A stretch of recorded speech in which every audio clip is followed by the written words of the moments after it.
You're listening to iHeart Pop Culture with Kyle McMahon, presented by 92.9 Tom FM, an iHeart radio station. Hello and welcome to iHeart Pop Culture. I'm Kyle McMahon, and I have my friend and 92.9 Tom FM and 94.7 WDSD host and iHeart on-air personality, Benny Panella. Benny, what's up? Nothing much, man. How you doing? I'm doing good. I'm excited about the podcast. This is our first episode. This is cool. Yeah, so my goal is to have somebody come in every week and talk with me about pop culture and what's going on in pop culture and music and social media and streaming and all that kind of stuff. So Well, I do Hollywood highlights on my show, so I love pop culture. I love the cynicism of pop culture. I love how like so many celebrities are so of themselves. Like growing up, I was always laughing at like what's a crazy who's the guy that played James Bond? Oh, it's Sean Connery. Oh, that guy. Okay. How like of Sean Connery is. Right. So you won't meet someone that's bigger than on pop culture than me. That's awesome. Well, you've come to the right show, the right podcast. So the big news right now is the Grammy Award nominations, which were just announced. Actually, before we get into that, this just came in, and it's going to be a couple of days late for you guys, but it just came in for us. The review embargo for Aquaman has been lifted, so the reviews are out. They had a review embargo up? Yeah. DC really did that? Yes. That's a DC thing. It is a very DC thing.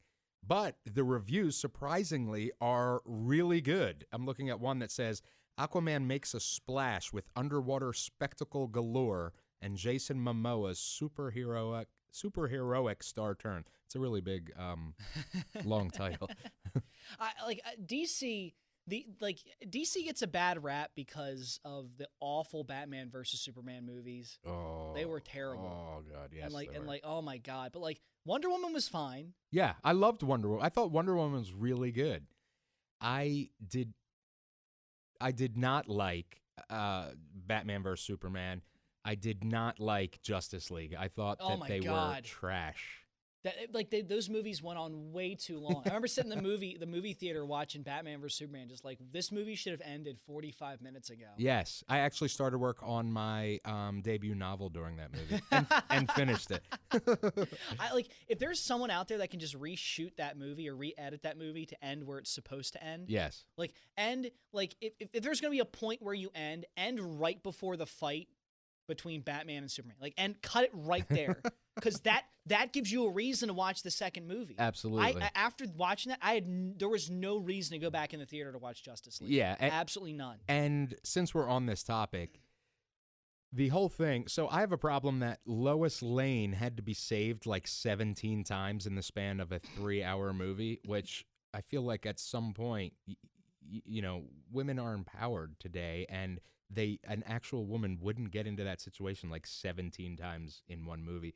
And so that was my first problem with Justice League or Batman vs Superman. And secondly, the whole Martha thing was so dumb. It was so dumb. And then Batman emailing like, "Oh, I'm going to email Wonder Woman." He didn't sound like that, but like, okay, so you just have Wonder Woman's email, and it's like, what is it? Like Diana at, www.com? Like what is this? I'm gonna send her an email.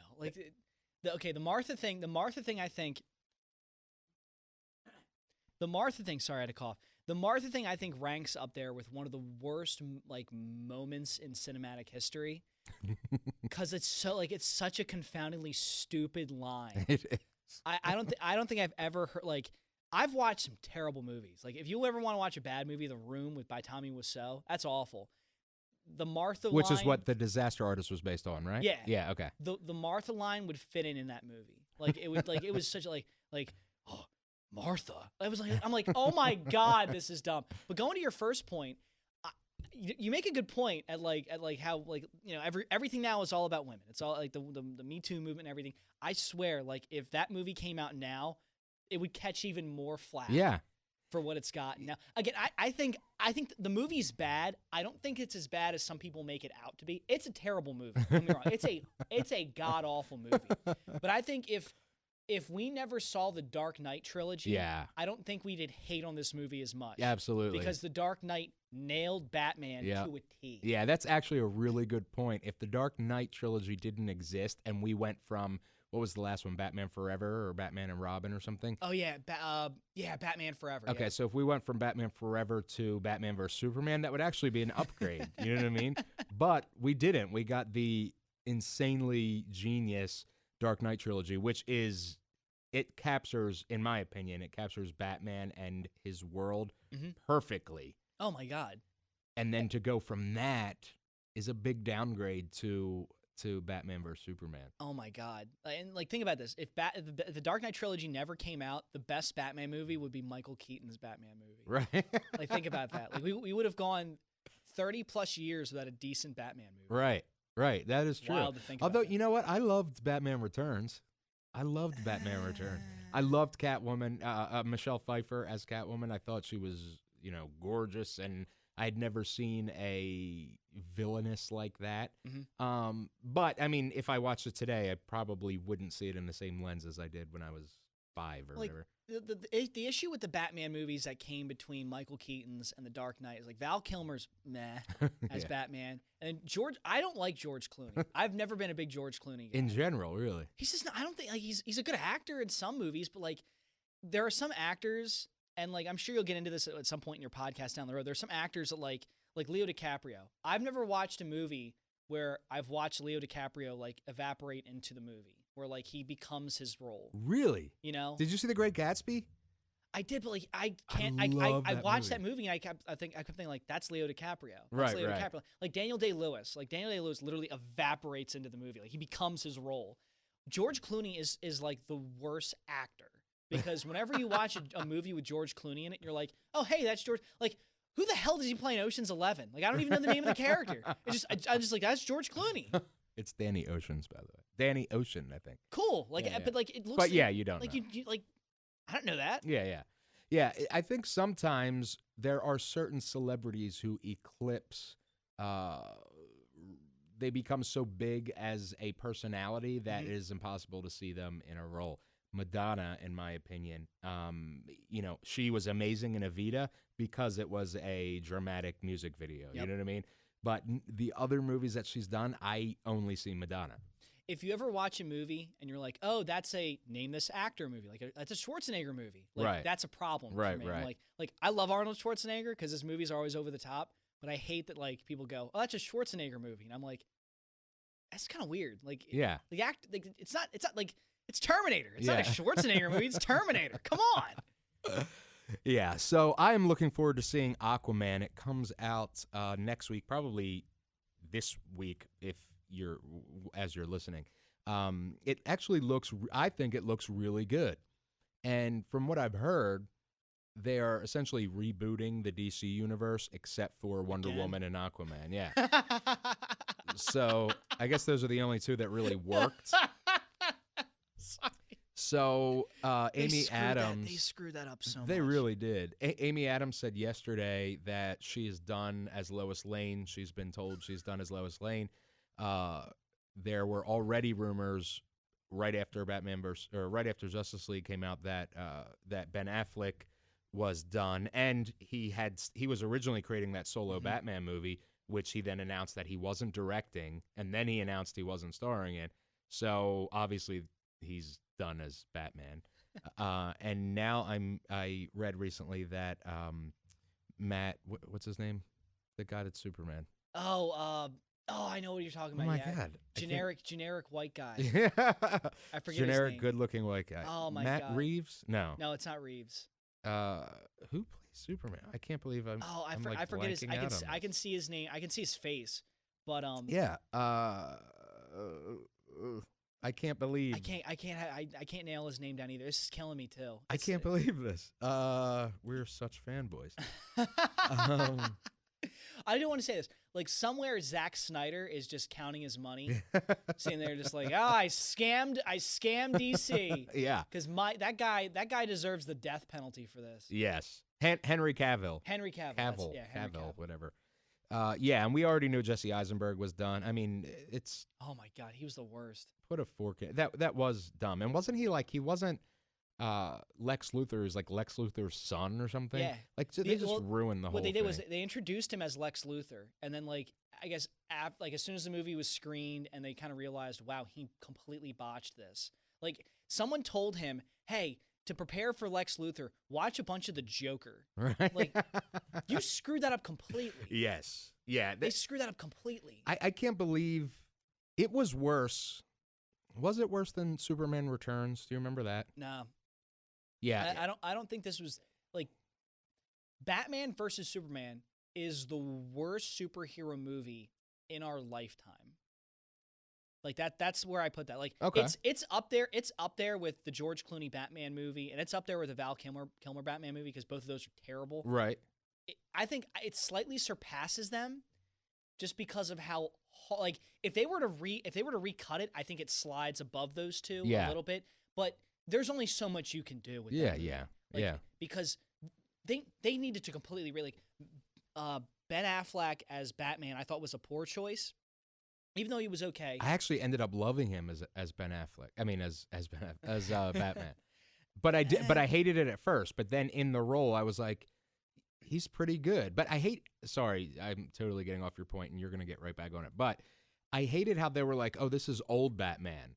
But he's like 43. You know what I'm saying? Like I hated how there was such a like I understand that each Batman character is different, okay? If you follow along the comic books, the original Batman killed people. Like, right. And in the first comic. Yeah. He like dropped a guy off a helicopter. Building. Yeah. A helicopter. Something. And like that's how Batman used to be. Batman used to literally kill people. So if you want to go and reintroduce that Batman, there's a gradual progression you kind of have to come out of the Batman we're used to, which is the law and justice Batman, the Batman character that I kind of like. Like I like the Batman character that will not kill people because it's a character. It's like a level of character development. And there's a lot to peel back there. It's interesting, but a Batman character that kills people, I think people could be receptive to it, but there's some layers you have to appeal, and you have to kind of dig, and you have to develop the character a little bit more than just here he goes, he kills people, he has a gun. Batman has a gun. Batman like hasn't had a gun in over 50 years. And you're just gonna slap this like that was terrible. Henry Cavill's fine. Superman. I think Superman's a really tough character to write. Absolutely. Because he's so like he's an alien. Like he's completely unrelatable to people. Unless like little kids love Superman, but like you and me, like we look at Superman. I look at Superman like there's a YouTube series and they compare Superman to John Cena. And if you're a wrestling fan, John Cena like never loses. Like Superman never loses. You cannot beat Superman. We're gonna put that in the show notes. So it's John Cena as Superman. John Cena as Superman. Okay, we're gonna put that in the show notes for you guys to watch. John Cena as Superman. I forget the Max Landis. Yeah. Max Landis. Max Landis does the YouTube. I forget the name of the actual video, but it's like a series of them, and he basically explains how John Cena and Superman are the exact same, and how like it's impossible for people to like Cena, and it's impossible for people to like Superman because they just win all the time. But like from the top down, like Lex Luthor, Jesse Eisenberg's Lex Luthor was terrible. Amy Adams as Lois Lane. That was terrible. And then what was the other? They nailed it with Wonder Woman. That was fine. But then I thought Gal Gadot. Is that how you pronounce it? Gal Gadot, yeah. Gal Gadot. She's fine. Like she's great. Yeah, and she's beautiful, and I think she's perfect for Wonder Woman. Mm-hmm. Like she really encapsulates. Is that a word? Encapsulates. She really. She nails the character down. She nails it. She herself is a badass. Like she herself is a crazy. Like she was in the Iranian Special Forces. Like this girl is legit. Right. So it validated the character, but then like what was it? They who the hell did they put in there as Lawrence Fishburne. Yeah, that was weird. He was the paper guy. Yeah, I mean there was some weird like just overall there was some weird casting choices. Momoa as Aquaman's fine, even though the Aquaman character I'm used to is some short-haired blonde guy that talks to fish. So like they're making Aquaman a little more badass. Right. I think the only characters that have benefited from this whole thing have been Wonder Woman and Aquaman. Absolutely. Because they botched everything else. They really have. And then to go even deeper with DC, the Suicide Squad. Oh, I had blocked that from my mind until you brought that up. that Joker character came out of left field. Yeah. I don't know. There's nothing in the comic books about like a Joker that looks like Post Malone. No. No, there's not. So like that was weird. That was weird to see like, oh my God, Jared Leto is the Joker. And now they have like, did you see the new Joker they're working on? Yeah, it's what's his name? He's like a dramatic River Phoenix or Joaquin Phoenix. Joaquin Phoenix. Yeah. And it's like a major director. It's like a seriously dramatic director that I'm like I don't doubt that Joaquin Phoenix could be great, but I think it's whoever has to follow up moving forward, whoever has to follow up Heath Ledger's Joker, you're not going to win. Yeah. Like that guy literally killed himself to play Joker. Yeah. Like he's the greatest Joker of all time. So you like I understood you wanted to change the character maybe and just like, okay, we're not going to try to be this, we're going to be different, but that was terrible. Yeah. Like the Jared Leto like I think to this point Christian Bale's been the best Batman cuz he kind of encapsulated the way Batman looked and talked and he was he's very bland on camera. He's not great, but Batman was supported in that movie by the look. He looked awesome. The villains were great. Yeah. So he didn't need to be like he didn't need to overact. He just needed to be Batman. Yeah. Batman's not an actor. Right. Batman's just a very boring if you're talking to Batman, you're going to fall asleep, but like Batman's a very interesting character. Yeah. And Batman is more of an icon than a character. You know what I'm saying? It's more like about what he represents and what he does rather than Bruce Wayne. Yep. You know what I mean? Yeah. So, and you're right. In my opinion, you are right that Christian Bale was perfect for that. Oh, he nailed it. Like Christian Bale nailed that character, but like DC they got to get it together. They're do. Terrible. They do. And yeah, we got to move on from that because I could go on forever. Queen's Bohemian Rhapsody, the song, has become the most streamed song of the 20th century. 1.5 billion streams in the 20th century. I'm in the minority when it comes to that song. Like What? I love Queen. Wait. What? I love Queen. Don't get me Okay. wrong. All right. I'm not the hugest fan of that song. What? I like the chorus. I think it's a very well put together song, well written. I hear the song and I'm like, I want to listen to something else. Really? I am not the kind of person that can like listen to that song on repeat constantly. I couldn't listen to it on a repeat, but when I hear it, I'm like, there's something so crazy. Oh, if I hear it at the bar, I'm like, I want to ride my bicycle by. Like I love that song. Like I love it, but I'm not going to listen to it every single day. Okay. I was shocked that it's the most streamed song of the 20th century. 1.5 billion streams. That's insane. Yeah. Nah, that shocks me that it's the most listened to song. Me too. Though Queen did have the movie come out. A lot of people were hyped on the movie. Yeah. I heard the movie was that good. I loved it. I was absolutely loved it. So it is, yes. I wasn't familiar with what's his name, Freddie Mercury. I mean, obviously, I'll say I knew. whoever they got to play Freddie Mercury nailed the look. Yes, he was amazing. We are just perfect on facts today, guys. I'm drawing a blank at his name. Freddie Mercury movie. We're Googling it.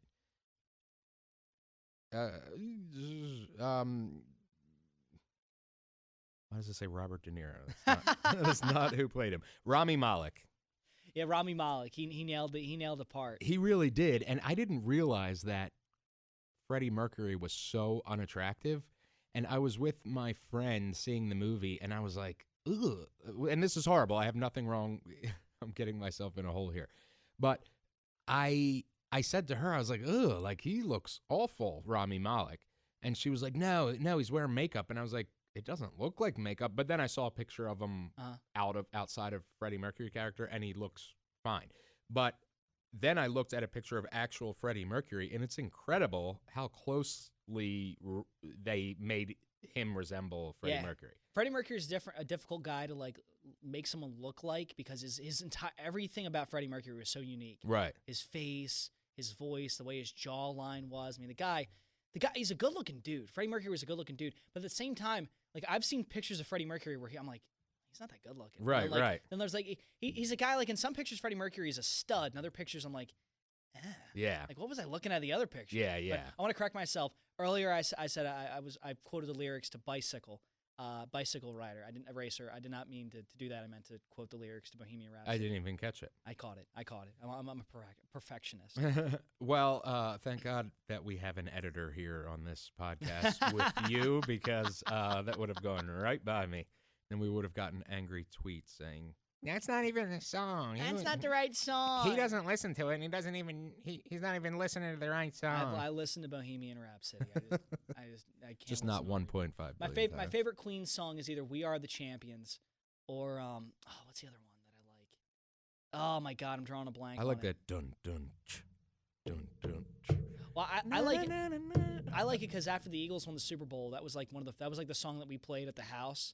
And and then we went to the bar and they played it, and oh my God, after when they played at the bar, I remember standing up on a table with my brother, and we sat there and we just swayed back. We are the champions. It makes you want to like raise an American flag and like wave it in the air. You know what I mean? And then like the one year I won, like I'm a horrible athlete, but the one year my baseball team won, and I just so happened to be in the outfield and like caught the final out. We play that song like the celebration, and like so like the song has like some good memories, like 2 championships, one more than the other. Right. You can draw the conclusion to that, which one.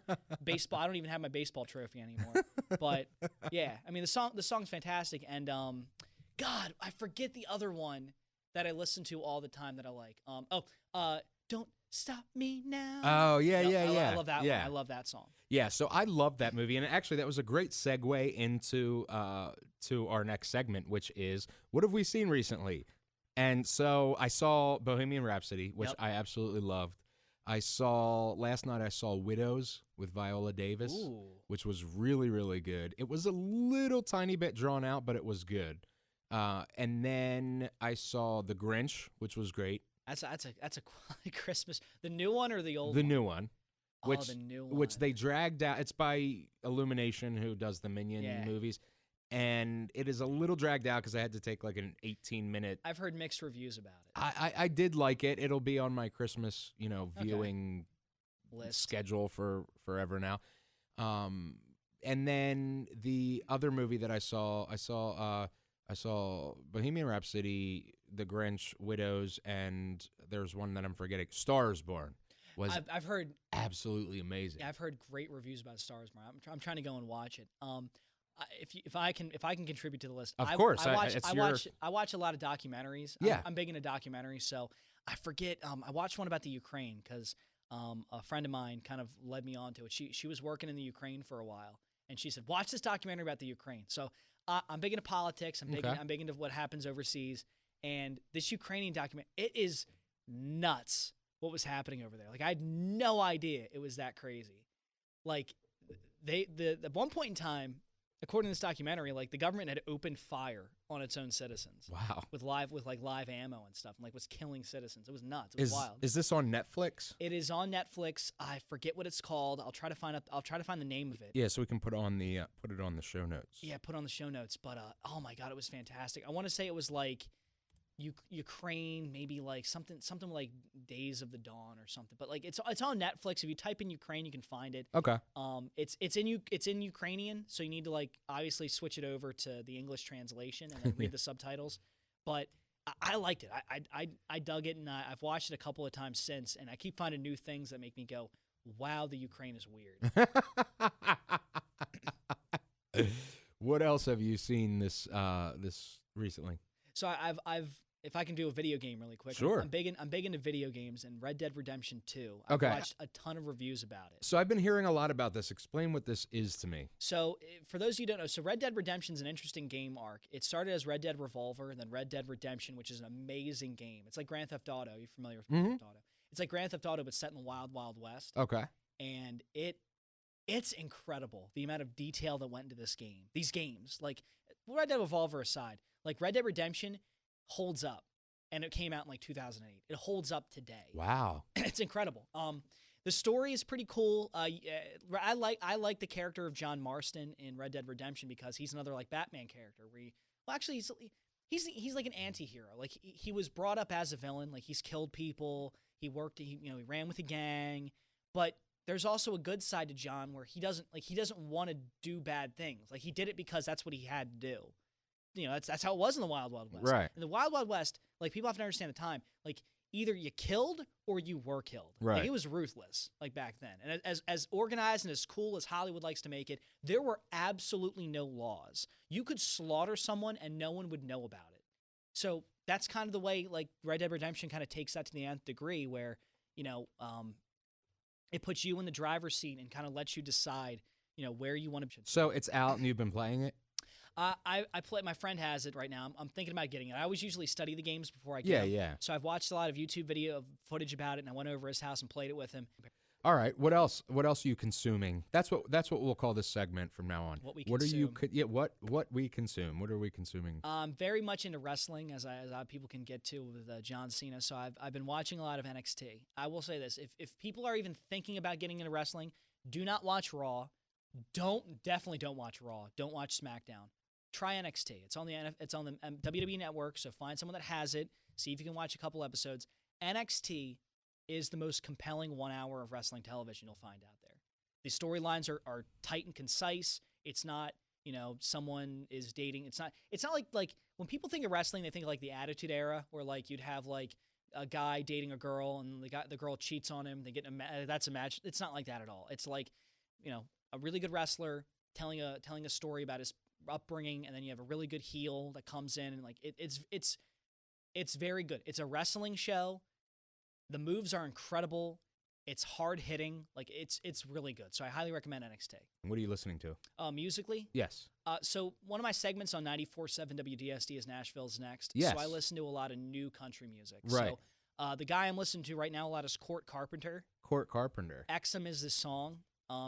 It's a solid song. I mean, it's a country song, so I don't know how many people are going to like that.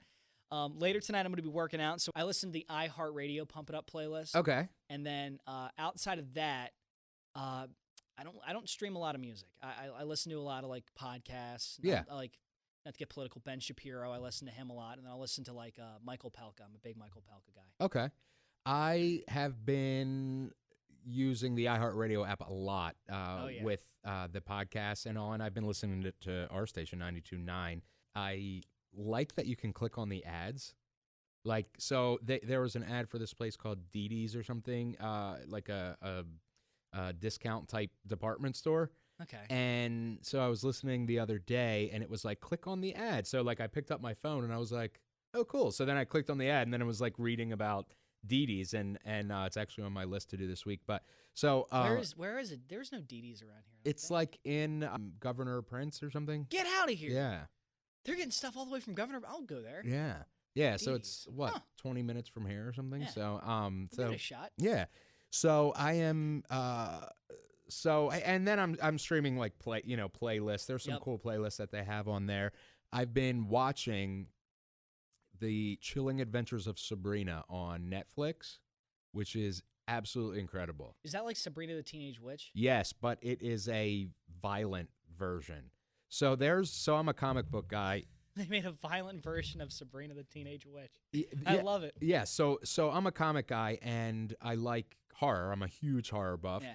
And the Archie Comics started a line called Archie Horror, and they started with a book called Afterlife with Archie, which is like how Riverdale, the town, is being overrun with like zombies and stuff.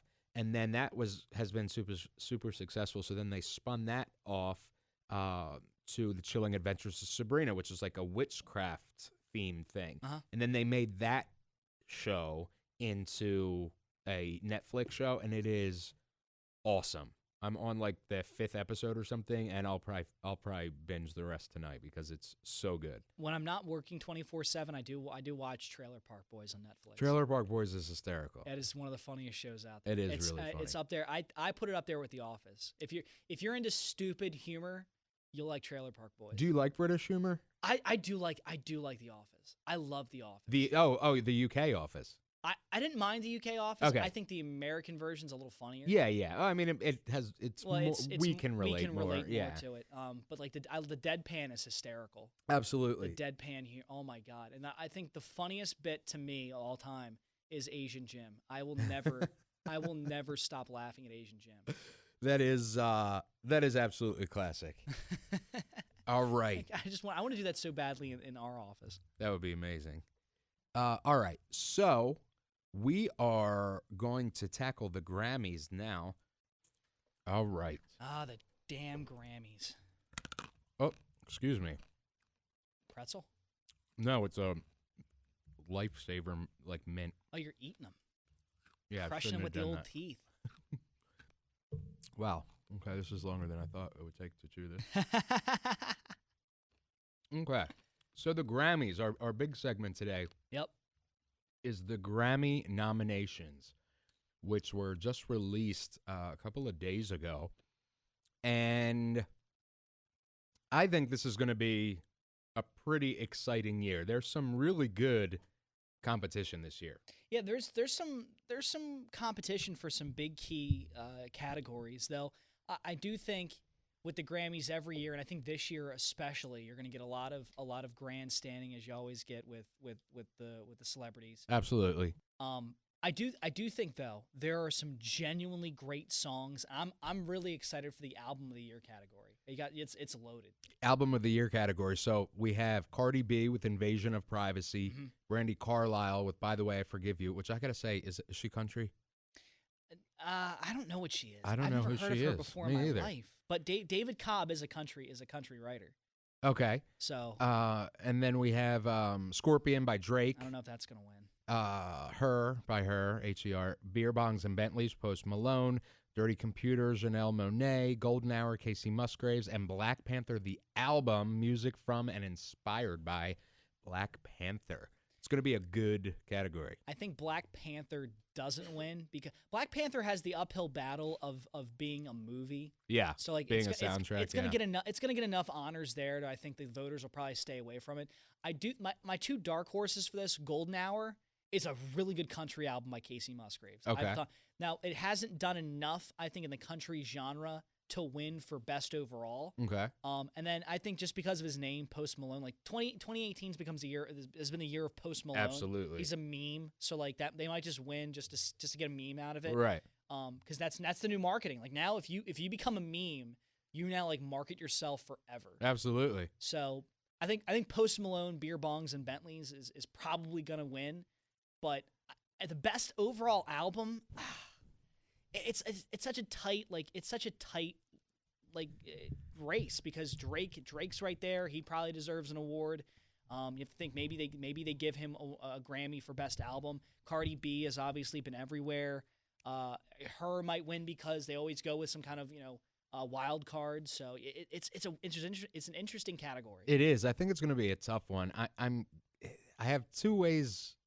I have two thoughts on this. Two schools of thought on this, and one is they are going to just completely ignore the huge names, Post Malone and Drake and Cardi B, and go with something completely off the wall. I could see that. Or they're going to do what would be the popular thing to do and go with one of those guys. You know what I mean?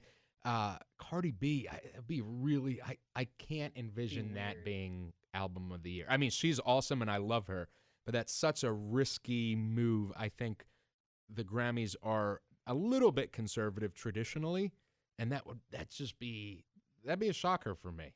It wouldn't. I mean, it wouldn't to me, just because she's like part of these awards. Like it's impossible for people to ignore that there's an aspect of getting these awards that involves marketing yourself. Absolutely. And she's everywhere. I mean, like you can't turn around without someone making a Cardi B meme, without talking about her on social media. She's on TMZ all the time. Like Cardi B is everywhere. Yeah. So part of me thinks like maybe she wins just because people have heard her name enough, kind of like what we saw with the election, where if you say someone's name enough, people will vote for you. Right. So I think if you say Cardi B's name enough, people are going to vote for you. Same with Post Malone. So I think Post Malone probably gets the edge. That's my belief. If I had a bet on the Grammys, I'm gonna put a bet down. If I'm gonna go to Vegas and make put some money down, I'm saying Post Malone, but I would not be shocked with Cardi B. And just for those of you at home who don't know, so the way the Grammys work, it's NARAS, the National Artists Recording and stuff. That's however it works. Yeah. National American Recording Arts and Sciences. That's what it is. Or something like that. So in each category, you have different levels of membership in NARAS, and you, based on what you do in the industry, is how you vote. So typically producers vote on Producer of the Year, etc. And then there's categories that everybody votes on. I think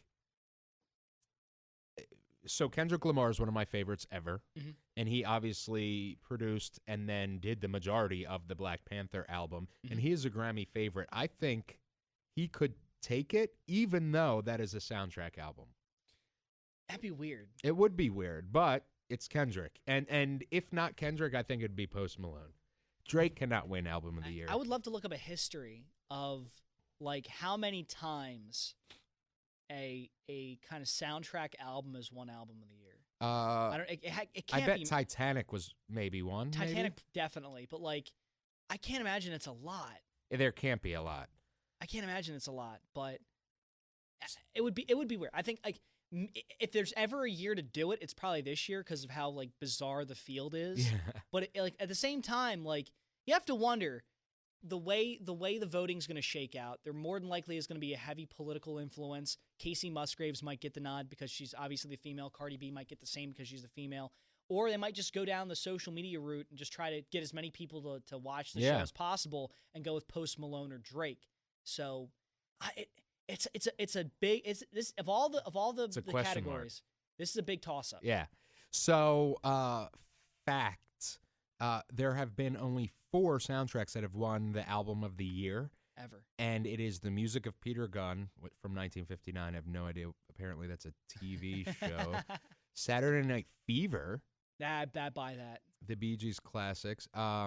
So that's number 2. The Bodyguard soundtrack, number 3, which I never really thought about that. Whitney Houston, I Will Always Love You. And then Oh Brother, Where Art Thou in 2002. No Titanic. Wow. Which I was shocked. I thought. So it hasn't happened since 2002. Was the last time that happened. So I don't know if Black Panther's sound. I mean, the soundtrack's fantastic. I don't know if it's good enough to make it the first time since 2002. Right. And an Album of the Year represents in the industry the best album overall out of every other album that's been released that year. Yeah. So that's a huge award. That is a huge award. I don't see it. I just don't see it. Yeah, I'm really interested, and we want to know what you think, so you can tweet us. I'm at KMac Music, and at Benny on the Radio. Benny is at Benny on the Radio. There you go. You can also go to our Facebook page, which is iHeart Pop Culture, and sound off there. I'm really curious what you have to say about it. So what else do we have here? So for the Record of the Year, which is a Producer's Award. Yeah. Right? Record of the Year is Producer's Award, Song of the Year, Songwriter's Award. Yep. Okay, so Record of the Year, we have I Like It, Cardi B. The Joke by Brandy Carlisle. Again, I feel awful. I don't know what that is. She's like an Americana artist. Okay, so like a folky, country-ish. Folky, country rock, yeah. This is America by Childish Gambino. Love that song. God's Plan, Drake. Shallow, Lady Gaga and Bradley Cooper. Yeah, that's my pick. All the Stars, Kendrick Lamar and SZA. Rockstar, Post Malone featuring 27 Savage, and The Middle by Zed, Maren Morris, and somebody else, Gray. Gray, yeah. Okay. Whose artist name is Gray? I'm very not bizarre. sure. Shallow, I think, wins because it has the movie tie-in. People are gonna say like, oh, you're arguing against yourself. We just said the same thing about Album of the Year, but like Shallow is getting like plays, like it's getting hardcore plays, like the way the producers have marketed that song. Yeah. And like that song it's dominating right now. So I think if there's anything that can compete with it right now, it's This Is America. But I think Shallow has the edge because it has the movie tie-in, and it's not an entire album. Right, It's right. it's a song that was performed during the movie, and it was flawless, and it's Lady Gaga, and we know how much people love Lady Gaga and Bradley Cooper. I think that has the edge for me. For me, I think it's going to be Childish Gambino. I think it's going to be This Is America. I would not be surprised. When that song came out, I love Childish. I love Childish because the way he does music and the way he performs is so different. Like it's not like any rapper I've ever heard before. I can't even really call it rap because it's just so different. And Yeah. But I like the sound. It's creative. It's clever. It's lyrically a masterpiece. It's beautiful. Yeah. He it is tells a great genius. story. He is a genius. That being said, I would not be shocked at all if it's This Is America. I wouldn't be. We'll tie this into another category later. This Is America is my pick for another song, but because it's Another category? Another category. You're right. Song of the year. But because this is record of the year and it's so producer heavy, like that song had its month and then it kind of went away. Right, right. Like Shallow is gonna hang for a while. Yeah. Especially now with The movie release, Yeah, exactly. and you have the tie-in with it. I like it. It's positioned itself to win record of the year. Though again, I would not be shocked if This Is America cleans house. Yeah, in my thinking, I think that the Grammys are going to virtually ignore Shallow, and the Oscars are going to eat it up. That's without a doubt. my thinking, anyway. I could be totally wrong. It has happened once before in my life. That you were totally wrong. Exactly. Song of the year. So we have all the stars, Kendrick and SZA, which I love that song. Booed Up, LMA, which that's one of those songs. You know that song? I'm not familiar with it. It's like an R&B-ish pop song. It's really good. It's one of those songs that puts me in another world when I listen to it. What I mean by that is, so Style by Tay-Tay, by Taylor Swift. Yep. When I listen to that, especially with like headphones, I get transported to another world. I don't know what it is about the music, but Boot Up does the same thing for me. I don't know what it is. I don't know if I'm being, I don't know. But that's an amazing song. God's Plan, which I love Drake, but I'm not even going to say it. He doesn't write his own music. Yeah. His name is on it, but there's been a lot of controversy about that. And yeah. In My Blood, I love that song. It's a good song. I love that song. It's a good song. I think that's a song that could possibly be a dark horse right there because Shawn Mendes did have a hot 2018, though he is really young. And I don't know if he's at the point in his career just yet where they feel like they have to give him an award. Right. Yeah. And then you have The Joke by Brandon Carlisle again. Not sure. The Middle. I love that a dance song is nominated for Song of the Year. I'm so excited about that. I'm a big dance guy. So The Middle, that's very interesting to me. Zed, Maren, Morrison, Gray. Shallow again for Song of the Year. And Song of the Year, so you guys know at home, is a Songwriters Award. So Shallow is an amazing song. I absolutely love it. My prediction is that the Grammys are going to ignore it and the Oscars are going to eat it up. And then This Is America again. You know what's so unique about looking at this list? So every single song we just named except for This Is America, has +4 writers on it. Yeah. This Is America has 2. Yeah. And in a couple of their defense. So God's Plan and God's Plan and All the Stars have okay, I'm going to edit this out. There you go. God's Plan and All the Stars have samples. So they're, they have to have the names of those songwriters too. But yeah, I mean, I think in the industry today, songwriting is definitely a group effort more so than not. I buy that, but I do think you have. I mean, like, for the sake of art, if at some point in time you do there's an aspect of the awards where you have to kind of tip your hat towards the art of the whole art, the actual process. And Donald Glover and Ludwig Göransson, I mean, that's incredible. They 2 guys wrote that song. Yeah. 2 people wrote that song. Yeah. They're The Middle has 5 writers, like not even 5. It's like 7 writers on it. The middle, and like I like the middle. I jam out to it at the gym.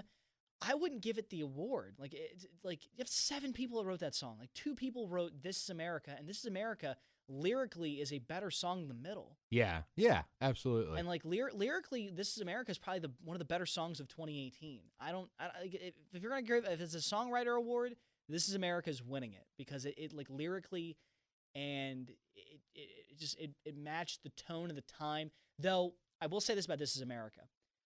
It benefits from the music video, which I think it might be docked some points, because if you listen to just "This Is America" on its own, it's a bizarre song, but when you put the context behind the music video, it makes more sense. Right.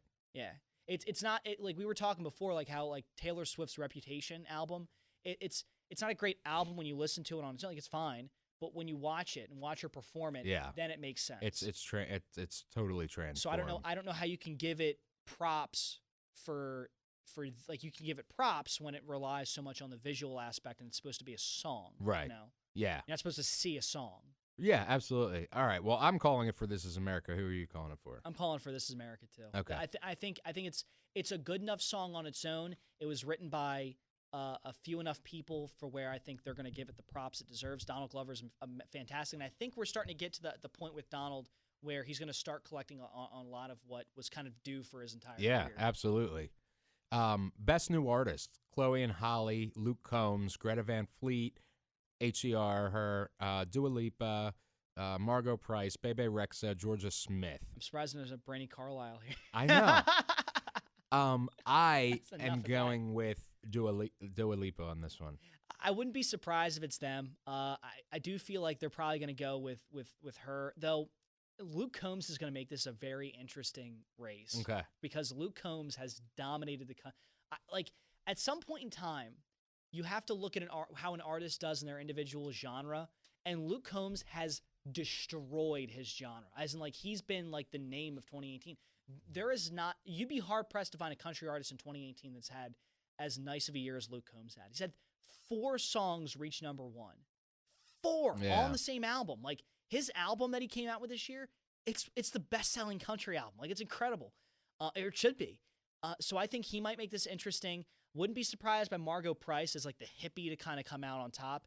And Bebe Rexha, that's the name for this. Like that's like the really flashy name that everyone's familiar with. I don't think she wins, but Dua Lipa has a chance. I love her. That whole album would not be surprised at all if Luke Combs has a Grammy by the end of the night. Awesome. That would be cool. Best Pop Solo Performance. So this is a very interesting group. Beck with Colors, and hello, Beck is still alive. I didn't know that. Camila Cabello, Havana, the live version though.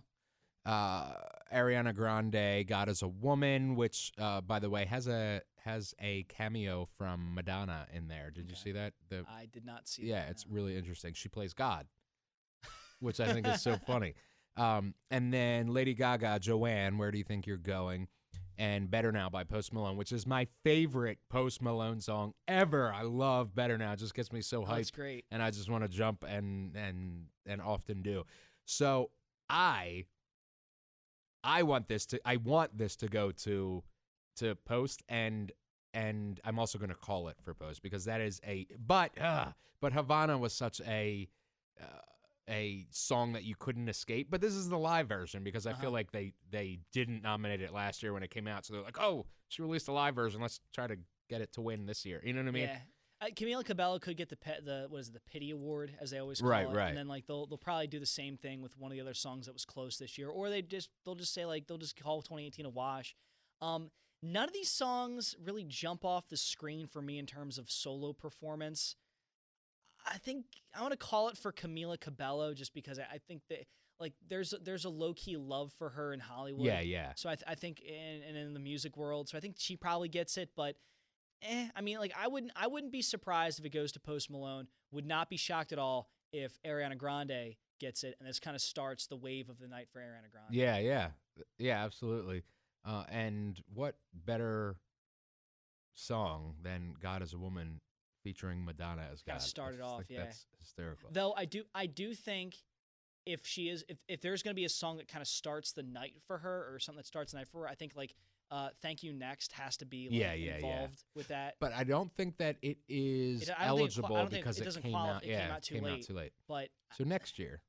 I don't know if it's like it's a little too late. It's too early. It's too late for this year and too early. Yeah, I think it'll be forgotten about by next year. It'll be forgotten about. Though it doesn't deserve to be forgotten about because it's been a social media explosion. Yes. Like whoever her producers are need to be shamed. Yeah. For the fact they released it so late. Yeah, it's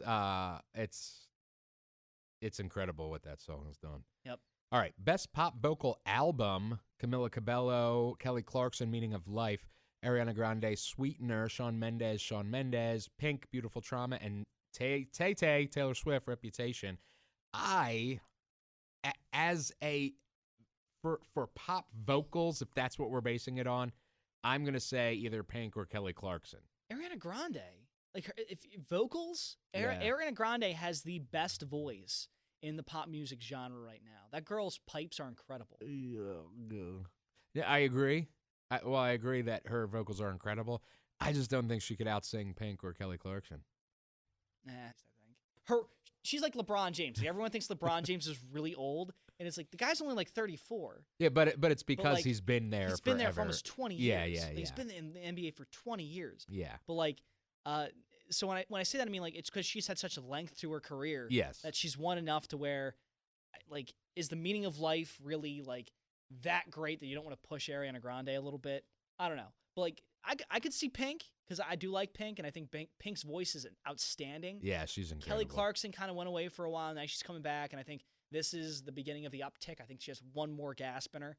And then Shawn Mendes, I feel bad for the guy. I love him, but he's just so in this category. I just feel he's kind of He's caught up in the moment. Camila Cabello, I don't think wins. Taylor Swift's Reputation, good album. I think any other year it wins because Taylor Swift. I think Ariana Grande gets it because Sweetener, because Thank You Next, because she's the hot thing to talk about right now. Okay.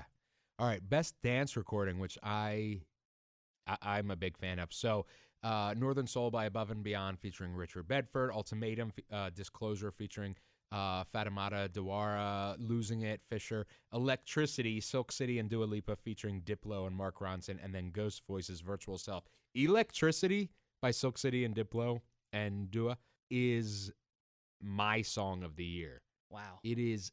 I love that song so much, and if this doesn't win, I am going to throw my table up in the air. And I think there's a lot of love for Mark Ronson out there. Oh, yeah. There's a lot so of love. Awesome. He's everywhere right now. I'm surprised you got the name for the Disclosure feature. Like, perfect. Like, I'm reading that, I'm like, I don't even know how to pronounce that. That's incredible. Disclosure, by the way, is awesome. I love those guys. And they're good. And that is a great song. Electricity is my jam. I'm gonna go with you on Electricity. I think the Mark Ronson feature is good enough to kind of push it over the edge. Dua Lipa, if Dua Lipa's not gonna win new artist of the year, they're definitely gonna probably cut him some slack on the back end and give him the best dance recording. Well, Silk City's pretty good. Yeah, absolutely. Okay, best urban contemporary album. Do you care about best rock song? I'll look at it. I mean, like best rock song. Like what is rock nowadays? But I mean, we can peel through it. Okay. 21 Pilots, which I do love. 21 Pilots, Jumpsuit, Greta Van Fleet, and this is a songwriter's award, by the way. Greta Van Fleet, Black Smoke Rising, Bring Me the Horizon for Mantra, St. Vincent, Mass Education, and Ghost, Rats.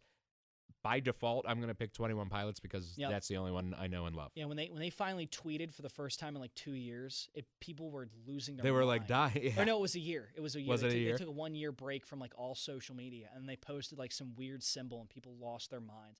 21 Pilots is winning this. Even though I haven't heard, I think I've heard Jumpsuit. I heard like the preview for it.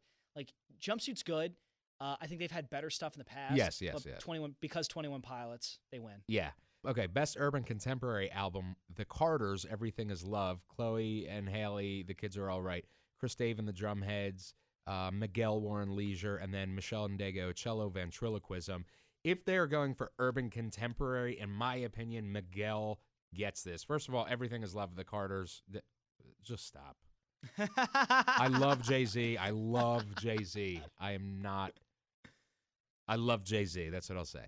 Miguel Warren Leisure, I love Miguel. He's so underrated, and I hope he wins this. Yeah, I think this is going to be Miguel's time to shine. I mean, he's been around for a little bit. He really has, yeah. And, He's just so under the radar he all is. the time. He's like Common. Like people just sleep on Common constantly. Absolutely. So I think like urban contemporary, Miguel Gets It, War and Leisure is a great album. It really is. Excuse me, I was having water.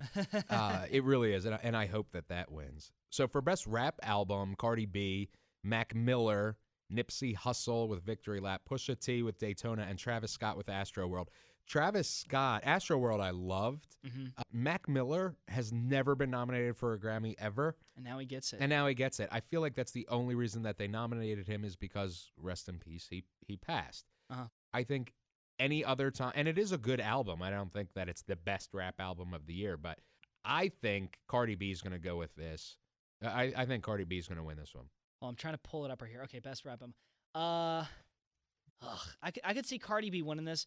I do love Pusha T. I love Pusha T. He's great. Yeah. He's good. Travis Scott's like blown up, and I have no idea where he came from. I don't either. I just love that album. The Astroworld album is really a good rap album. I'm seeing him every year, though.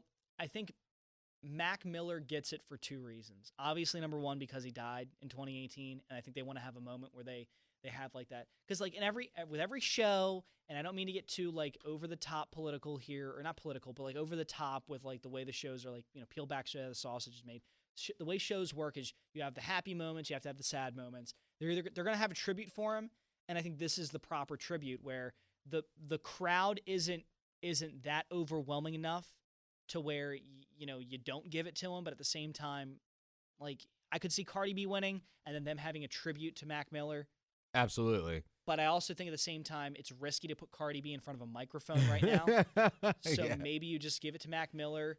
You have like you have like the picture of him, and they have the years, and then you listen to one of his songs, and everyone tears up and cries, and people on Twitter are like, "Oh my God, crying right now, Mac Miller." Right.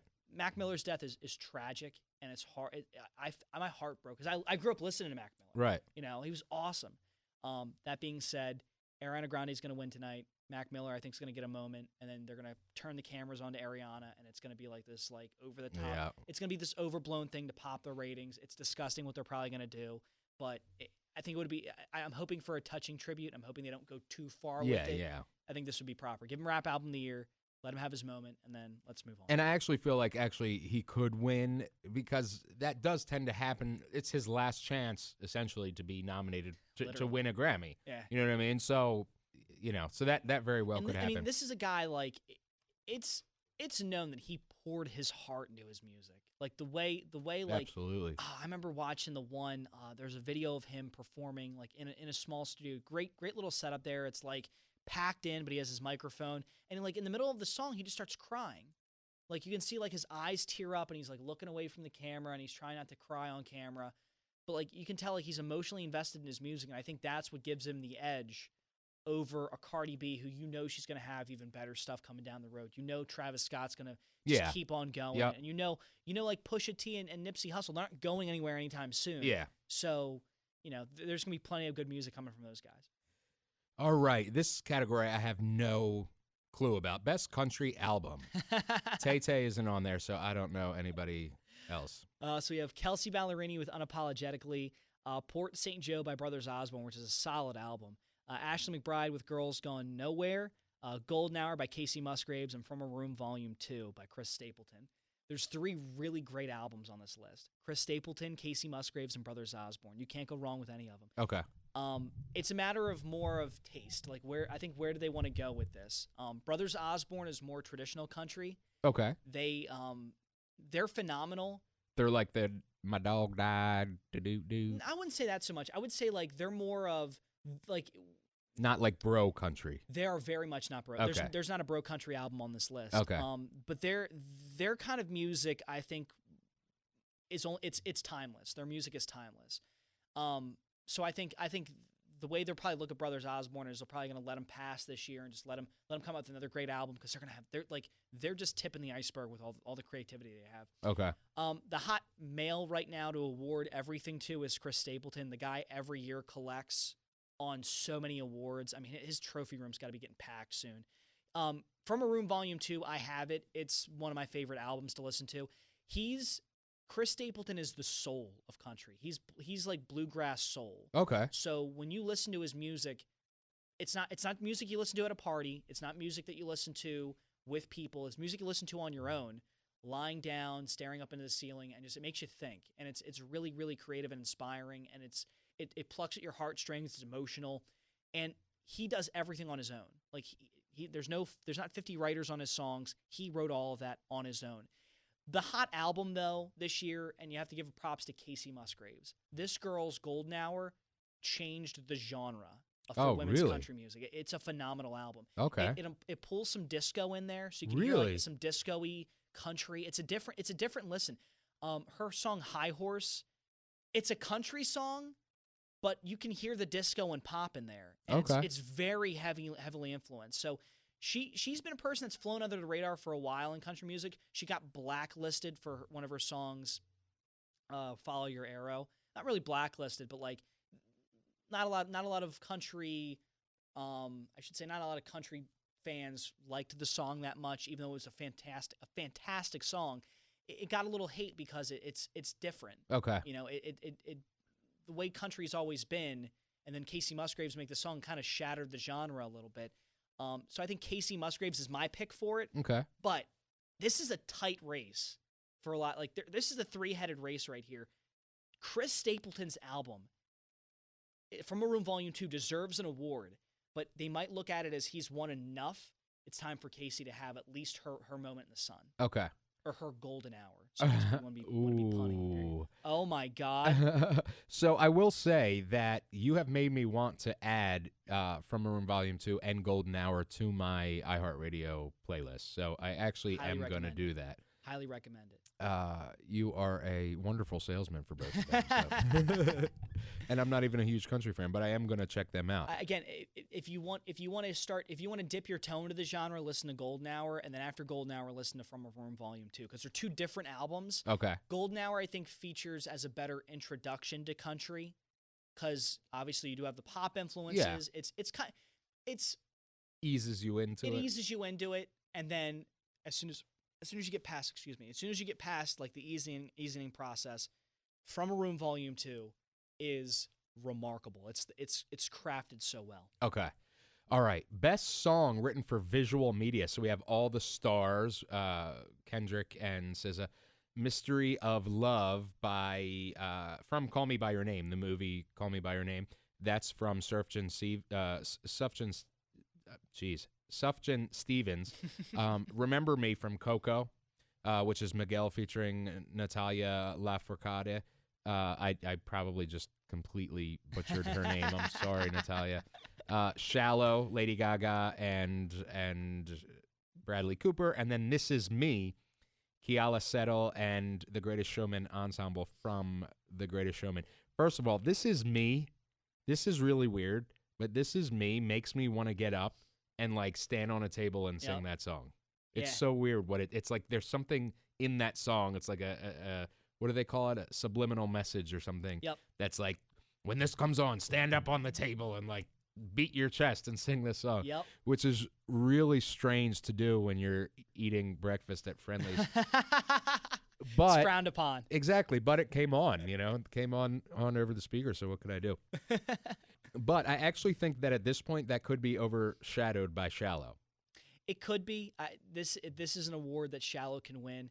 It's a shame. The Greatest Showman is a good movie, but again, it's much like Ariana Grande's Thank You Next. It came out at the wrong time. Right. Like it would clean house if it came out at the deadline, the cutoff. Right. Unfortunately, it was so early. It was so early because it feels like it was years ago that it came out. Now, you know what I mean? It feels like The Greatest Showman came out in 2016. It came out in like 2017, 2018. Right. It came out fairly. It came out this year. Right. It obviously came out enough to qualify. Yeah. But yeah, I mean, like there's been other movies that have come out. Coco, I think, helped out a lot. Come out. Remember Me is a great song, though. Again, I think. My God, I'm knocking stuff over. I apologize. I think the way people view Disney movies, I don't think it's going to get the love it deserves.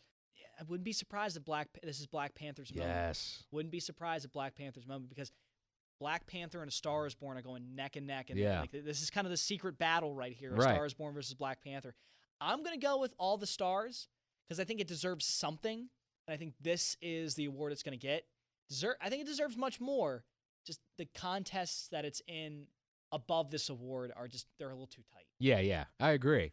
And that's another one where Shallow could be completely ignored this year, or at the Grammys, and then completely sweep the Oscars. And then people are going to be like, well, I didn't win a Grammy. And it's like, that's because how it is. Like, Exactly. That's the way the Grammys are. Right. They pat the songs they won on the back, and they're not going to pat the stuff they know is going to win someplace else. Exactly. So that's pretty much it. We have Producer of the Year non-classical, which is Pharrell, Kanye, Linda Perry, who is if Kanye wins, I'll freak perennial. out. You don't like Kanye? It's not that I don't like Kanye. It's that I think this year has not done him well at all. Like he's been in the wrong side of the news from every angle this year. From every single angle of this year. So I think this is like all right, Kanye, we're gonna tone it down here. I think that's where he goes. But like again, I don't want to get political, but he didn't do himself any favors by associating with certain people. I'll say that. Absolutely, and then to backtrack on it. So then you like angered everybody. That, and then they're like, he's also doing some really good stuff. Like he donated money to like the firefighters that were fighting, or the wildfires in California. So I blanked on that. And but then like you look at the music that he's come out with, like I Love It is horrible. No, it's a bad song. The music video is funny, but like it's not a very good song. And then like the Poop Diddy Scoop song, like this has been such a weird year for Kanye. It really, really has. So just to give you guys a little bit of more of information of what Kanye produced this year, which is the award that he's up for. He produced Migos, the Culture 2 album, Pusha T, Daytona, Kanye, his own album, Ye, Kids See Ghosts, which I absolutely love that album with him and Kid Cudi, and then Christina Aguilera, Liberation, Nas, his Nasir album, Tiana Taylor, KTSE, and of course the Kanye West and Lil Pump song, as you mentioned. I love it. Me too. Oh wait, sorry. So that was his contribution. So Pharrell produced Migos, Culture 2, the song Stir Fry off there. He co-produced most of Justin Timberlake's Man of the Woods album, Camila Cabello's Sangria Wine, a couple of songs off Beyonce, the Carters album. He produced Ariana Grande's Sweetener album and Skeletons off of Travis Scott's Astro World. Okay. So, and then Linda Perry is like, she's won everything ever. She's been around for 30 years and worked with Pink a lot. She used to be in Four Non-Blondes, Linda Perry, and then went on to a hugely successful singer-songwriter or producer-songwriter career.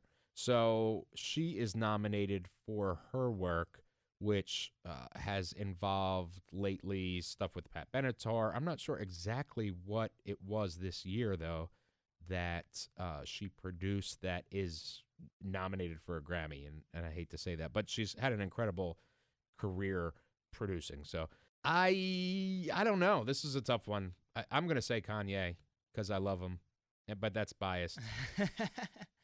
I think Pharrell. I think he's done a very good job this year. I mean, you laid out all the things that he's done. He's done a very good job of kind of blending into the background and doing what a producer is supposed to do, which is not be known or not be the news. Right. Plus, I mean, he's masterful. He's really good.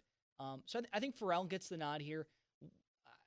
They give it to Kanye, I'd be shocked. I think Kanye's got some work to do as a producer. I definitely don't think that would be a great moment at the Grammys, just because of all the world of just absolute nonsense that's been around him right now. And plus, like, I do not know how you can give an award to someone who literally has a song called Poop Diddy Scoop. Like, I don't know how you can do it. I don't know how, like, if that was to happen, I would be shocked. Shocked is like one way to put it. I would be devastated if Kanye West gets any award for like the next 2 years. I would be I would be shocked. He is he's banned from award winning for the next 2 years. Like he just like things just need to calm down. Like calm down with Kanye for like give it a year of just like a good song, maybe like 2 or 3 good songs, maybe an okay album to kind of like he needs to recover. Like he needs like Kanye needs a recovery album. He really does. Like for me, like I grew up listening to like The Dropout. Like The Dropout is amazing. Then like I forget the other albums they came out with. 808 and 808's and Heartbreak, one of the best albums of all time in my opinion. Even like my dark twisted love story. Like even My Dark Twisted Fantasy. Yeah, my Dark Twisted Fantasy. Even that's pretty good. Yeah. Then like whatever happened last year happened, and I was just like, whoa. And like I've kind of seen Kanye take a step back. I don't think he's taken a step forward this year, so I don't know how you can give him an award for Ye. Like Ye makes Ye makes Yeezus look fantastic, and Yeezus was awful. So I'm going Pharrell. I like Man of the Woods. I think Sweetener's pretty solid. So he's got 2 really good albums right there. The Carters, which I think everyone's gonna like, even though it's not great. Stir Fry is okay, and then No One Ever Really Dies. With the stir fry. Yeah, I mean, he doesn't have anything on there that literally hurts his nomination. Like Ye is not good. By the way, side note, speaking of stir fry, it's so interesting. I never knew that all of these hip hop artists were so interested in mumble rap. Cooking. They're not. I mean, they're always in the kitchen cooking and working on pies, and I think it's so great that hip hop artists are more cultured today. It is sarcasm. Let's make no mistake about it. The fact that we looked at like the rap albums and we went through the rap albums, we went through like not like we've entered an era in hip hop that does not stand the test of time. No, like if you like, I always look at it this way. If the music you're listening to right now wouldn't cut it in the past and wouldn't cut it in the future, it's not cutting it. Yeah. Like sometimes, like there have like, I guess to relate it to sports or relate it to more like to reality. Sometimes we enter a period where everything just stinks, and it's that way for a while until like we get some fresh ideas in there. Hip hop and rap need fresh ideas. They do not need poop diddy scoop. Oh my goodness, that is the worst thing that I've ever heard.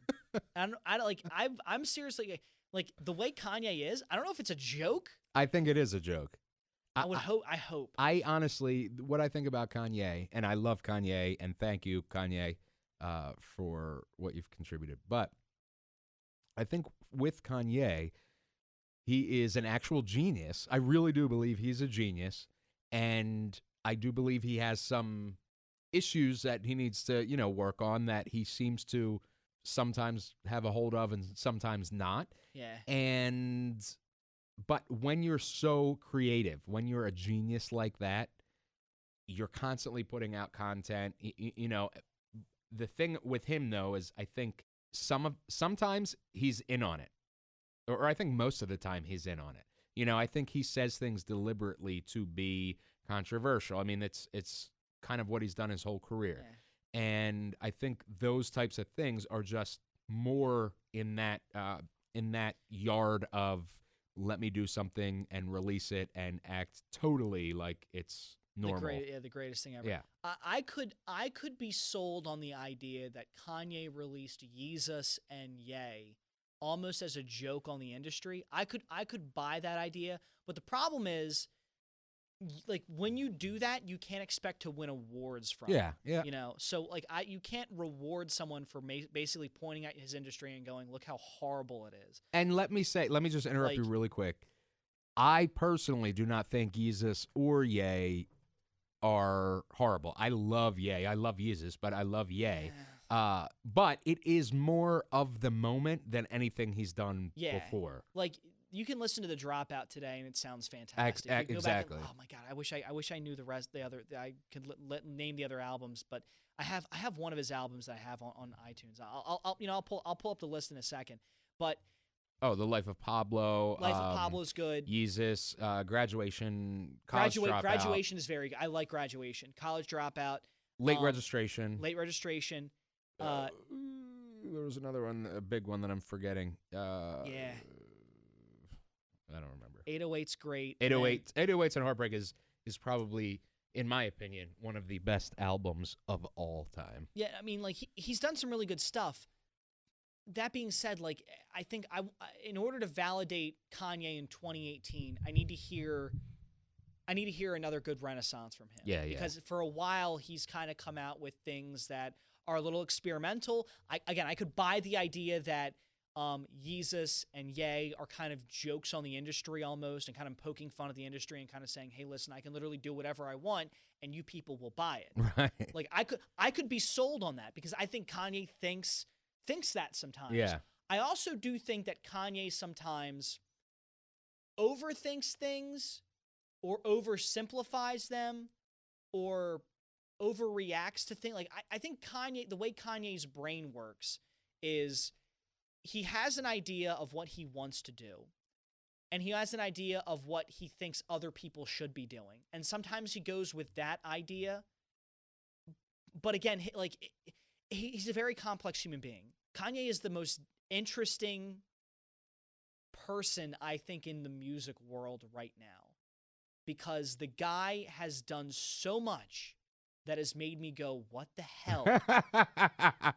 And then he's turned around and made some things that I'm like, this is a masterpiece. Right. Like this is literally, like, this is a guy who has one of the greatest rap albums ever and a song that's called Poop Diddy Scoop. like that's the gap. Yeah. That is the gap with Kanye West.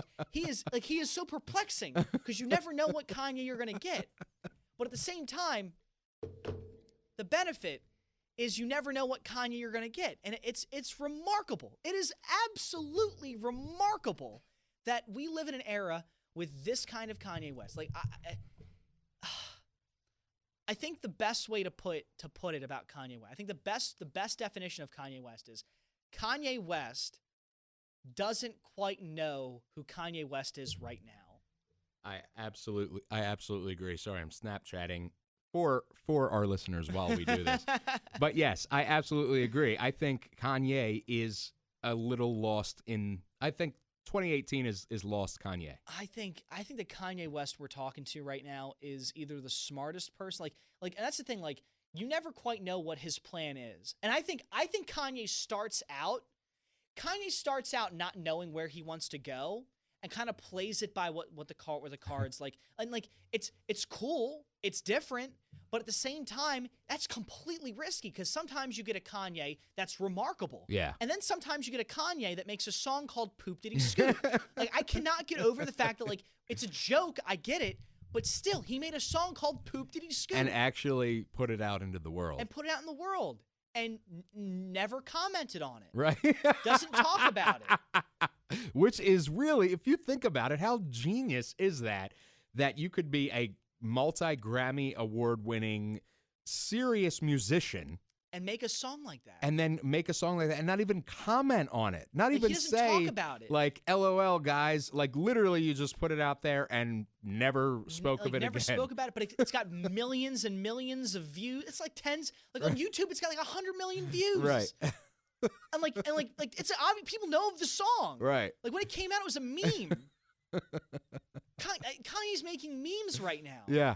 And like I get that the song is a joke on the mumble rap, and I get this, like, the song is an absolute, like, I don't even know what to talk, like, Poop Diddy Scoop is a song in 2018 by Kanye West. I'm like, I don't even know what to think anymore. That is really funny. It's incredible. It's like, I think the best definition. We've both taken a big breath. We both taken a big breath. I think the best definition of Kanye West is that the Kanye right now that we're seeing has no recollection of time. Yeah. I don't think the Kanye West now knows who the Kanye West was, right, or is going to be. Right. And I think it's a beautiful disaster. Yeah. And I kind of want to see where it ends. Like it's like watching a car crash. Like you're like, oh my God, what's gonna happen? Yeah, You know, absolutely. And that's why I love Kanye. One, because he is a genius, but two, because he's either a genius or a psychopath. And I think he might be both. He might be both. But one of the reasons that I love him so much is he's not afraid to put whatever he's creating out there. No. Like, he literally gives no Fs. And I love that about him. I have a lot of respect for Kanye West because the guy's an innovator. I mean, we ripped off like Graduation, The Dropout, Late Registration, 808's Heartbreak, The Life of Pablo, which was really good. Yeah. My Beautiful Dark Twisted Fantasy. My Beautiful Dark Twisted Fantasy, which is good. I like that he made a song with Elton John on it. Right. It's like it's different. It's crazy. Right. Like you go back to some of his mixtapes way back when, like his mixtapes were pretty solid, but still, I can't get over the fact that like, and it's not like Kanye West has worked too long. Right. In the industry, like he's not like it's not like beating a dead horse. It's not like Jay-Z where the stuff Jay-Z comes out with now is terrible. I'm not a big Jay-Z guy. Like I love Jay-Z. Like retro Jay-Z is awesome. I liked what was the one album with Justin? Nah, not Justin. The one album he came out with Kanye. And Oh, had, like, Watch the Throne? Watch the Throne. Is it Watch the Throne? Yeah, Watch the Throne. Yeah. Because that has Oops, I just that has what's that one? The cover of the one song It Gets Easier to Play. Oh my God, this is killing me. You don't regret it no more. I literally have no clue Oh, what you're I'm like talking I'm blanking on this song. It's from Watch the Throne? Watch the Throne, and it's a cover, and he does it with Kanye West. It might not be from Watch the Throne. I'm trying to remember now. God. And it has like one name. Let me look it up too. Because it's like, not No Church in the Wild, Not Lift Off, Otis. Otis, that's what it is. Otis. Oh, that was your rendition of Otis? Sing that again? I'm not gonna sing it again. Otis is fantastic. Like, because it's Otis Redding. Like, it's Otis is a fantastic song. You know. What were the lyrics that you said? Because now I'm like, why didn't I? It's the introduction to it. Say it. I mean, you can sing it if you want. It gets easier to play. Okay. All right. Got you. You won't regret it no more. All right. Cool. I love the intro to it, and then like he remixes it.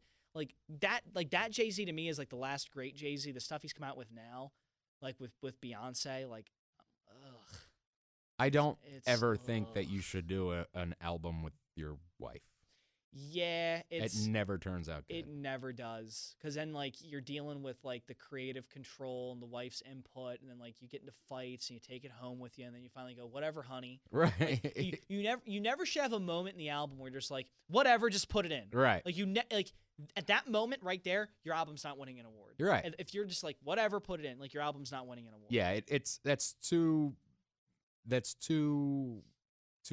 many cooks in the kitchen. Way too many cooks in the opinion. kitchen, especially because of the way Beyonce is. Like Beyonce, I'm not gonna lie, but Beyonce's awesome, but Ugh. she's a queen. Like, and she knows it. She knows her worth. She knows her value.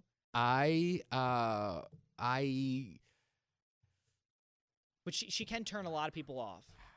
I'm going to refrain style. from. I love Jay-Z. Jay-Z's cool. I don't think want to get blacklisted for saying things. So I love Jay-Z. Did I push it too far? No, not you. I have very strong feelings, and today they're going to remain silent. All right. Well, now that I will never have a second episode of iHeart Pop Culture because they will block us from ever speaking again, I do want to thank you. I can't believe we just spent 2 hours talking, and pretty much, yeah. We literally had said before, like only 30 minutes that we started. We were like, it's going to be a half hour, and then we even said to each other, I don't know how people do these hours-long podcasts, blah blah blah blah blah. And here you go. You get us ranting about topics, and now 2 hours later, here we are. We spent like 20 minutes talking about DC, right? And how horrible DC is, and then we spent like the Grammy. Like I think our Grammy picks are pretty solid.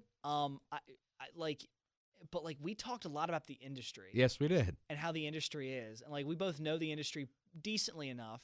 Like there's a lot about the industry that people need to understand, and I think this is a podcast like you're gonna learn a lot about the industry in this show. Absolutely. And I hope to bring, if you're familiar at all with me, I hope to bring some of my interviews from my other stuff into here, so we'll have some hopefully cool exclusives and stuff like that. I want to have a rotating guest of people, so I hope that you'll come back in the future. Of course. Okay, cool. Benny is always opinionated, which I love. I mean, just like me, and passionate. And always down to talk about whatever. So he is perfect. And where can they find you, Benny? They can find me on Instagram, Twitter, and Facebook, all the same handle. I was able to get it, and usually people have to like get 5 different handles. Like I have one podcast to do, and I had to get like 3 different handles for the podcast so because awful. so many people like took the names that I wanted, Right. Or the name that I wanted. It's at Benny on the radio. I don't know why no one took it. There's been plenty of Bennies on the radio before, but no one took at Benny on the radio. So I have at Benny on the radio. All right. So at Benny on the radio on Twitter, Facebook, and Insta. I am KMac Music on Insta and Twitter, and then Kyle McMahon on Facebook. See, like you've had to take like 4 different names. Yeah. Like it stinks. Yeah, it does. And like some people like take the name, and I'm sorry to get off. We're never gonna go off on names really quick. Some people like take their name like add a 1 to it, I know. and like I feel like then you're like, oh, Kyle McMahon too. Oh. like I don't know how these celebrities do it, where they can just get like at Luke Bryan, Right. or at Beyonce, Right. or at LeBron James. They Like, you don't have to type in like LBJ47 dash. Like you don't have to like the money sign. Like, you don't have to do that. Like, underscore 17. Like I was typing like a friggin' what is it, like a missile code. Like you don't have to do that to like get their name. Like it's their name's just their name. Like I don't know how you get that. Like I'm like, how is no one else on the internet just taking all of their names? Yeah, and what sucks, at least in my case, was so they verified my account. Mm-hmm. So, and my Instagram account too. And when I went to change it to Kyle McMahon, I lost my verification. And now it's like they won't give it back. So, which is fine. I mean, who cares? But Twitter, so Twitter with the Oprah stuff, all of the Oprah stuff from the Oprah Winfrey Network has at KMac Music. So I'm like terrified to change it because like they would go to at KMac Music And it wouldn't be there. and it wouldn't be there. And so then they'd be like, oh, I guess he died or something. You know what I mean? Or he's working at McDonald's or something part-time. Not that there's anything wrong with that, but I'm saying You'd lose that publicity. I would lose that. So that was I should have just chosen my name from the get-go, and then I wouldn't be in the situation. But I think I started out with at B Panella 77, and that was my name for the longest time, and it's still my Snapchat name. Like I've put into Snapchat, I'm like, hey, can I change my username? And they're like, I've gotten back before, like, you can. You just need to start a whole new profile. Yeah, and I'm that's like, awful. What's funny though is Taylor Swift is at Taylor Swift 13. Yep. How funny is that? Like they couldn't give her at Taylor Swift. They couldn't do it. Yeah. They had to kick out I will Taylor laugh. Swift from I will laugh. Idaho. I will It's a random person that has the name. Yeah. They're like, Snapchat's the future. Like, as much as I think like Instagram has it's gonna have its day, Twitter had its day. I love Twitter. I love Twitter Twitter's too. my favorite. I love Twitter too, but Twitter today. I mean, I don't have a favorite because I love all the social medias equally. Yeah, there you go. But I use Twitter the most. I use Instagram the most, or I use Facebook and Instagram the most. But I'm on Twitter. Like, Twitter is great, but Twitter to me had its moment like 4 years ago when it was like really, like, it had a chance to really pass everything, and then like it just for some reason hit that wall of momentum. And I mean, it's still very much used. I mean, it's like, I'm not saying like it's gone, but it's not like George Clooney, where like George Clooney stinks, but like it's not like what it was 4 years ago. Facebook, I think, Facebook's been like the cockroach. Like, it's just kind of survived everything. Facebook will be around long after all of us. Oh my God. Like Facebook's become like everything's linked to your Facebook. Yeah. You know, like Facebook was the first like to be able to like everything's linked to us. Yep. Even Twitter's linked to Facebook. Yeah. Like Facebook's not linked to Twitter. Right. Twitter's linked to Facebook. Yeah. It's nuts. When at the apocalypse, after the apocalypse, There'll be a Facebook post. It will be a Facebook, but it will be posted by Cher. You know what? That would be amazing. But you know what the cool thing about Facebook is you can time it. So like there are people that have timed like posts for like way later in their lifetime to see like if they do post. Like that's really genius. You know what I should do? You can do it. You know, it'd be crazy if you scheduled a post for, say, like 3 years from now. No, like 60 years from now. Oh my God. So like after you die or something. And And I hope to live past 85. Okay, 65 years. Wait, I'm I bad at hope to math. live past 90. Okay. 92 is my cutoff. Okay, As soon as I so- hit 92, like put a pillow over me. So however long 93 years is for you. Oh goodness, hold on, I'm gonna sneeze. Talk. Sneeze. Oh my goodness, that's a loud sneeze. Sorry. I just dialed my cutoff back to 91 because of that sneeze. So whatever that is, I think it would be kind of funny, and it would be expected of people that know me because I'm sarcastic and hysterically funny. Like how many of you came to my funeral? Right. So I schedule a post that says that, but like a year after I died. You know what I mean? So it's like, oh, notice you all just went along with your life, posting pictures of your grandkids or whatever. You know what I mean? I think that would be so, like, people would be so freaked out. Yeah. Completely freaked out. But like, that's the magic of Facebook. Like Facebook, when they came out with these timed posts, they were like, this will be cool, make things easier for people. Well, like then you have like people like us that like sit there and think you can time these for like 100 years from now and come out with a post. Like maybe Facebook has a system where they take down your profile after a while, and maybe all of our Facebook friends more likely to be gone in 100 years. Well, that's true, yeah. But like still, the fact that you could just crank out a post really quick and just see what happens. Right. And I'm all about that. I'm all about freaking people out. Or we could film a video today but schedule it for like after we die. Yep. To be and act like we're still alive. Exactly. Be like, you guys, I've been at the beach this whole time. Like, that would be so That'd be so funny. dark. It would be dark, but fantastic. hysterical. And people that know me, and know my humor, like you do, I mean, they'd be like, that's Kyle. Like, That is 100% he's Kyle. a dummy. Well, no, like the whole And point. he planned 60 years in advance to make this ridiculous It's my thing. last treat to you guys. You all stared at me in a casket. Well, you were wrong. I found the fountain of youth. Now I'm going to be 34 forever. That's hysterical. Okay, so having gone on that tangent, we really are ending. Oh, my goodness. So you can find the show on iHeartRadio, on the iHeartRadio app. Obviously, that's probably where you heard it here, or any of your other favorite podcasting platforms.